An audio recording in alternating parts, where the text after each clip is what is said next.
कर्म का सही अर्थ क्या है? श्री कृष्ण की वाणी में जानिए। कर्म योग। कर्म करते जाओ, बंधो मत। कभी सोचा है कि हम कुछ काम करते हैं और उससे बंध जाते हैं और कुछ काम हमें आज़ादी की ओर ले जाते हैं?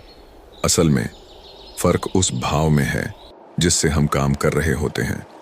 जब कोई इंसान किसी काम को किसी उम्मीद, किसी फल की इच्छा या निजी स्वार्थ के साथ करता है तो वो काम उसे बांध देता है। लेकिन अगर वही काम पूरी ईमानदारी से, बिना किसी अपेक्षा के, सिर्फ अपना कर्तव्य समझकर किया जाए तो वह कर्म उसे मुक्त कर देता है।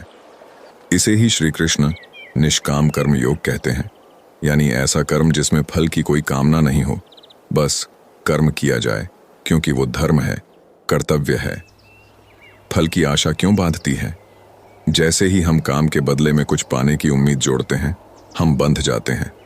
मान लो कोई पिता अपनी संतान के लिए कड़ी मेहनत करता है, लेकिन अगर वह यह सोचकर करता है कि मेरी संतान मुझे सेवा देगी, मेरे अनुसार चलेगी, तो वह एक तरह का व्यापार हो जाता है। और जब संतान उसकी अपेक्षाओं पर खरी नहीं उतरती, वह दुखी हो जाता है। लेकिन वही काम यदि प्रेम और धर्म से किया जाए, बिना किसी अपेक्षा के, तब वह कर्म बंधन नहीं बनता। सच्चा कर्म योगी कौन होता है? जो कर्म करता है लेकिन उससे आसक्त नहीं होता, जो फल की चिंता नहीं करता, सिर्फ कर्तव्य निभाता है, जो सफलता में उन्मत्त नहीं होता और असफलता में टूटता नहीं, जो अपने परिवार, समाज और राष्ट्र के लिए कार्य करता है लेकिन स्वयं को उन कार्यों से नहीं बांधता। संन्यास नहीं, सच्चा त्याग जरूरी है। श्री कृष्ण ने स्पष्ट किया कि संसार से भागना समाधान नहीं है। असली त्याग यह नहीं कि आप घर छोड़ दो या काम बंद कर दो, बल्कि त्याग करो अपेक्षाओं का, स्वार्थ का। यदि अच्छे, सच्चे और धर्मप्रिय लोग संसार छोड़ देंगे तो संसार में अधर्म ही बढ़ेगा। जो व्यक्ति सत्वगुण से भरा होता है, उसे समाज की सेवा करनी चाहिए।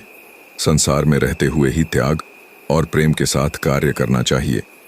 यही कर्म योग है। मन का बंधन ही असली जाल है। कर्म नहीं बांधता, कामना बांधती है। कामना से असंतोष पैदा होता है, असंतोष से क्रोध और क्रोध से विवेक नष्ट हो जाता है। फिर मनुष्य भूल जाता है कि वह कौन है, क्या कर रहा है, और अंततः पतन की ओर चला जाता है। इसलिए अगर कोई वास्तव में मुक्त होना चाहता है तो उसे चाहिए कि वह कर्म करता रहे पर उस पर अधिकार न जताए। श्री कृष्ण का उपदेश, केवल कर्म पर ध्यान दो। कर्मण्येवाधिकारस्ते मा फलेषु कदाचन। तेरा अधिकार सिर्फ कर्म पर है, फल पर नहीं। यही कर्म योग का मूल है।